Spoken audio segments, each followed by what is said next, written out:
What's up? You're watching Review It with Ree. Thanks for tuning in. If this is your first time watching me, I go by the name of Ree. And if this is not your first time and you're a returning viewer, subscriber, thank you so much. I always appreciate your support.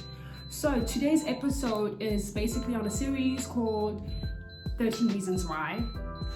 It came out in 2017, so which is quite a while ago, and it is on season 4. Season 4 came out this year, and it's a mystery. I'm Minette, and I play Clay Jensen. I'm Catherine Langford, and I play Hannah Baker. I'm Justin Prentice. I play Bryce Walker. I'm Alicia Bowe. I play Jessica Davis. 13 Reasons Why is a fictional series that tackles tough, real-world issues, taking a look at sexual assault, substance abuse, suicide, and more. By shedding a light on these difficult topics, we hope our show can help viewers start a conversation. But if you are struggling with these issues yourself, this series may not be right for you, or you may want to watch it with a trusted adult. And if you ever feel you need someone to talk with, reach out to a parent, a friend, a school counselor, or an adult you trust. Call a local helpline or go to 13reasonswhy.info. Because the minute you start talking about it, it gets easier. Before I talk about the show, I just think it's very important that I give you sort of like a background and an understanding of why I chose this show and why I think it's important that people should actually watch the show, specifically high school kids. I think maybe late primary, and I think a bit of varsity. You could watch this. This show is remarkable because of the fact that it deals with prevalent issues in our society. Issues from years ago, issues from now. Like, these issues will continue to exist until something is done about our society. Deal with issues like rape, suicide,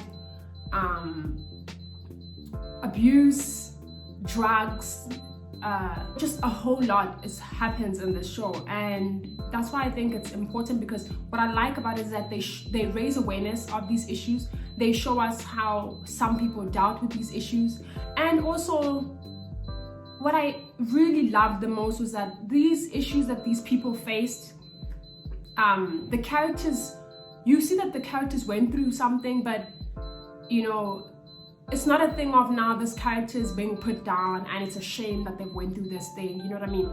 I love that they make the characters seem like very strong people, you know? So it's almost like, yes, you can go through this traumatic or this painful or this, I don't know, life-changing experience, but it's not the end, and you will overcome it, and your life can be better. You still have a chance to live a perfect life. Your situations should never define you, and that I really enjoyed, because I think when we discuss these type of issues, it's always a thing of, so like, did you really go through that? Or you shame people, or you make people feel weird for feeling that type of way or having gone through that type of thing. So yeah, that was really good. So, a bit about the show. So we start with this high school, and there's these students that all have their own little secrets and own issues that are going on. And what happens is a girl dies. She commits suicide, and she was actually a new student to the school. So it's almost like, what? Like, this girl just got shot. What happened? And it becomes a huge thing, because now this girl sends tapes around to people. But okay, so she's dead, right? But she managed to get tapes distributed to people using someone else, obviously. So these tapes get distributed, and each tape is dedicated to a specific person, and that person contributed to her feeling the way she did and eventually deciding that suicide is the answer and she can't do this anymore, it's enough. And like, those tapes are really hectic, because I mean, it puts a lot of guilt on these students, and it carries a heavy burden for them, and they just lose it. All of them, like, they lose it. And so, and in these tapes, despite her almost like blaming these people for what they did, for making her go through what she went through, she also exposes a lot of secrets that were happening in the high school that no one knew about, secrets of other people, you know, things that are wrong that were happening. So it's more like an eye-opener for the school, because it's like, you guys think things are normal, but they're not. Things are pretty messed up. Cool. So we go throughout this whole thing where these students are trying to cover the fact that they had tapes, because now the mother of this girl that dies, her name's Hannah, her mother Miss Baker decides to open a case against the school because it's like, she did come to you guys for help, you never assisted her, so y'all should be liable too. And at the time, she doesn't know about the tape, so she can't blame students, you know. I think also as a parent, you're just looking for someone to blame at the time because, I mean, why would your child just commit suicide? So, yeah, these kids are trying to cover up the tapes and they're trying to hold on, keep each other's secrets, keep each other sane, you know, just keep things moving. And eventually, the mom does get to listen to all the tapes and she's devastated and she finally understands why this happened. And also when the school goes to trial, they do bring certain children to the stand, and most of the people that were called to the stand were the people that were on these tapes. Do you know what I'm saying? And they could use that opportunity to expose other things that were happening in the school, but people were too scared. People were not trying to expose themselves, so people just kept more and more and more secrets. So that's also another thing about the show. There's so many secrets, so many burdens that people are carrying that it messes them up. And so it's crazy. Like, so now there's a guy, his name is Bryce. So Bryce is like the cool jock, you know, football player, cool guy. Oh, everyone wants to be with him. But then they find out something about him and everyone's just like, not this guy, not this gent, we're not about him.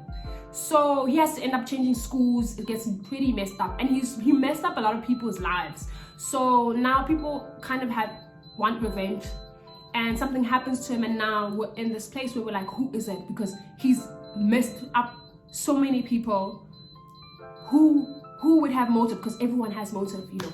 It gets really tricky, and that's another secret that gets kept, and now you see the secrets are just piling on and on. So the main character is Clay, and Clay had kind of liked Hannah, and he would give Hannah mixed signals, and so he was also part of the reason Hannah committed suicide. And then Clay also is part of the students that were keeping secrets with the other students. So he just feels like he needs to help everybody and protect their secrets and protect their mental health, you know. I mean, there's another guy called Tyler. So Tyler's like the school photographer guy, and he makes a school magazine, you know, he takes photos of events at the school, and something happens to Tyler. So, and the thing that happens to him was caused by the football guys. So they were angry because Tyler exposed something, I just can't remember what it was, and they went to get revenge on him. Specifically, how do you say his name? Monty. I'm not gonna say the full name. So Monty has anger issues, and he has his own issues from home, you know what I mean? He comes from an abusive background, but no one knows that at the time. And it's surely not an excuse to be a crap person, but anyways, we're not gonna talk about that.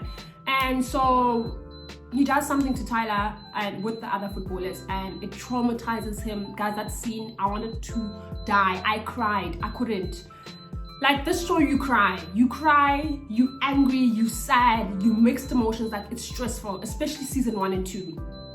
And so now, okay, so Tyler goes through his stuff, and then he has an episode where he decides that, you know what, I'm just gonna shoot up the school, I'm done with y'all. And luckily Clay, who thinks he's the hero, saves him. Like, just as he's about to walk into the prom, he stops him and he's like, listen, please don't do this, just go home. They save him, they get him the help he needs, and then everyone just sort of like, besides keeping secrets, we're almost like each other's support system, you know. So if you're going through something, we'll all just check up on you, we'll chill with you, and so it's kind of a great thing. Besides the secrets, you know, it's always important to have that support structure, especially in high school. You know, high school is devastating. I really think it is part of the worst experiences people can go through. Some people enjoy it, but majority, and I'm sure you can attest to this, that it sucks. Like, you just want to get your education and get out of there. There's just so much that goes on that no one knows about or do know about, and it's suffocating. But anyways, so, and I like that because it's real, you know, it's real. These things happen and you're not aware of it. I mean, a simple example, for example, this show taught me that so I had this ideology of what a rapist was. And funny enough, you learn that actually a rapist is not that creepy man that's behind the wall stalking you all the time. It can be the guy that you sit next to in maths that laughs with you, makes jokes with you, probably teases you, and you're at a party and he does the deed. So for me, that was like a really crazy narrative, and it's something that I realized that actually this is actually a norm. A lot of young men are actually rapists. It's not just these old creepy granddads or fathers. It's a lot of young students, you know, and that shows there's something wrong in our society in the way that men are brought up and taught things. Because I mean, consent is really simple. Like, just ask. If I don't want, let it go. Do you know what I mean? Like, now you're taking advantage of me when I'm drunk. You're taking advantage of me when I'm so, like, it's wrong. You know, and it's something that also I realized, like in South Africa, we had this whole thing on Twitter, and it was called The List, and it had all the name of people, guys, that were rapists. And I kid you not, literally, I think more than 5 people on that list, I could personally say I've met with this person, I've chilled with this person, I've had a few giggles with this person, but this person is an entire rapist. And sure, you can say you didn't have evidence, or how do you know? Yeah, some of them there was evidence, but some there wasn't. But that's not the point, you know. There's something wrong in our society, and we need to do something about it, because, I mean, what is that? And besides rape, there's things like mental health illnesses. I think that, especially as a black child, that's something I had a conversation with my parents during this lockdown, that I really feel like as black kids, it's not easy to talk to your parents. Okay, sure, maybe in other homes, like white homes or Indian homes, Chinese, colored, whatever your race is. But I just know as a black child and as a black person, and we've had these conversations with other black kids, that it's not very easy to raise issues in your home, you know. If you get home and you tell them that, guys, I'm depressed, it's like, shh, you start saying, so like, you know what I mean? Black people are not about it. Whether your dad's a doctor, he's an engineer, like, that person has been a scholar, like, he has a brain or she has a brain, like, they're knowledgeable. But something like that is like, no, mental illness is not a thing. We don't have that in black homes. Or bagloile, or you're going the worst. I've heard things like, yeah, no, the problem is you guys go to these white schools and you adopt those white people tendencies. Like, how is mental illness a white people tendency? No, it's an issue. Do you know what I mean? So I just like, this show is really good, guys. It opened my eyes, and I really think other people that have watched it also, it did open their eyes, and made them more aware and more conscious of their surroundings, and just the fact that people have problems. There are problems in this world, and that's why I really think in South Africa, for example, it would be a really great idea, I think, to take snippets of the show or the whole show and make students watch it, because there's so much you can learn from it, you know, despite the drama and all that extra stuff. But there is some sort of lesson in it, you know, and there is some sort of knowledge in it, and that these issues happen. Let's stop pretending that they're not happening, because they're gonna keep happening if we keep turning a blind eye to them, you know.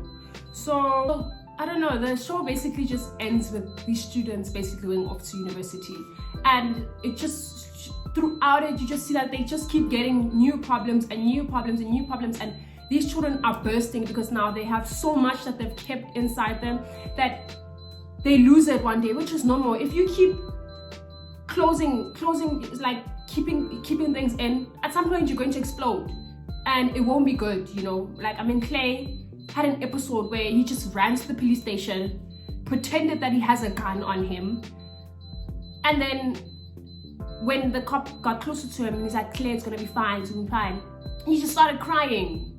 So obviously, in other circumstances, another person would look at it like, he's so guilty, he did a crime. But these cops understood that these kids have been through so much, have seen so much, and they've been hiding so much, that this was bound to happen, you know. That scene was painful. I'm even hurting thinking about it, because, guys, life is tricky, life is heavy. So the show was just, I think it was necessary, and I hope from what I've said, because there's a lot that happens, guys, like there's just so much that happens, I think you can get an idea of what the show's about. I just really think, guys, you need to check the show out, you need to see what it's about. It's worth the time, you know. You can binge watch this, you can do this. But sure, guys, I really enjoyed it, and not enjoyed it in like a sinister way, like I like people hurting, no, but like I enjoyed it because it was real, and I think we need more things like that, you know, not these supernatural shows. Those are fun, but like it's not real, you know. We need more real shows, things where we can sit down and have a conversation about it and say, what do you think about this? You know, do you think it's an issue? Do you think it's not? What can we do to change it? So yeah, guys, that's 13 reasons why. Please like, comment, subscribe. In the comment section, let me know what you think. Have you watched it before? Haven't you? Are you keen to watch it? And after you watch it, let me know what you think about it. Would you recommend it to someone else? Do you think it's a show that should be discussed more, even put in school programs, or I don't know, what I was basically saying throughout this video. And yeah, guys, that's just pretty much it. Thanks so much for watching, and don't forget to stay updated, stay posted, stay relevant, stay on. Bye.